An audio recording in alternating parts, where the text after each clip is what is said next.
V galeriji Božidar Jakac so na ogled dela preteklih 20 let tako likovnega kot gledališkega ustvarjanja Silvana Omerzuja. Silvan Omerzu, kot rečeno, je zelo večplasten ustvarjalec. V osnovi je likovnik, skratka, končal je fakulteto za likovno pedagogiko, ampak se je potem zelo hitro specializiral za lutkarstvo in sprva je bil nekako lutkar, pa mogoče človek, ki je likovno opremljal lutkovne predstave, na kar je postal tudi sam režiser. Razstavo so razdelili v 6 prostorov in 6 zgodb ter na ogled postavili izbrane elemente iz nekaterih najbolj odmevnih in ključnih del. 3 prostori se navezujejo na dela oziroma literarne predloge Ivana Cankarja, avtorja, ki je Omerzuju zelo blizu. Ena od teh je Hiša Marije Pomočnice. To je predstava, ki je premiero doživela leta 2008 in je povzema ta roman Hiša Marije Pomočnice, ki je pravzaprav neke vrste hiralnica za mlada dekleta. In v bistvu Cankar v knjigi opisuje dogajanje v tem zavodu, nekako percepcijo samih teh mladih deklet, ki ne bi vedela, kaj jih čaka, niso bila naivna.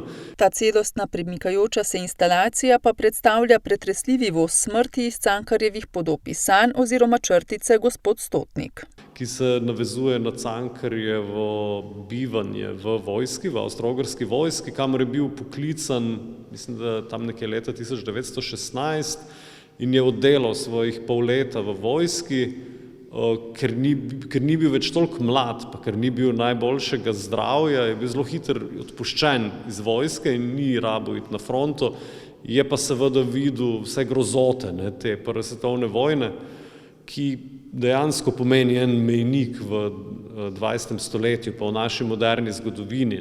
Posebna soba je namenjena avtorjevim avtomatom. Gre za kinetične lutke, ki so opremljene s senzorji, a so enostavne in mehanične in ne elektronske ali digitalne. V tem prostoru je zbranih več različnih del. Najbolj je zastopana predstava Besede iz hiše Karlštajn iz leta 2017 iz Lutkovnega gledališča Maribor, ki je vsebovala te ptiče, in potem iz predstave, predvsem inštalacije iz predstave Prepovedane ljubezni, ki pa v bistvu povzema antično mitologijo, skratka grško mitologijo, in v bistvu združuje več kratkih zgodb v eni predstavi. Iz te predstave izhaja tudi mlin, ki ponazarja neskončno vrtenje in Sizifovo delo, ki ga na njem opravljajo figure.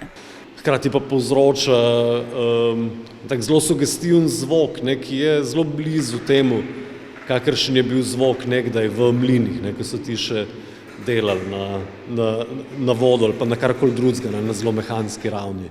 Drugi manjši del razstave je na ogled na gradu Reichenburg. Gre pravzaprav za simbolično vrnitev umetnika v ta prostor, ker je namreč njegova prva razstava, ki jo najdemo v njegovi biografiji, ki je tudi objavljena v tem obsežnem katalogu razstave, je bila leta 1977 tu na Reichenburgu, se pravi na Brestaniškem gradu, v galeriji, ki je takrat vodil gospod Stane Fabjančič. V pritličju okroglega stolpa pa so zdaj razstavljene lutke iz 3 predstav, in sicer Angeli, Hamlet in Zbogom princ. To so lutke, ki pravzaprav sodijo v Omerzujevo zgodnje obdobje.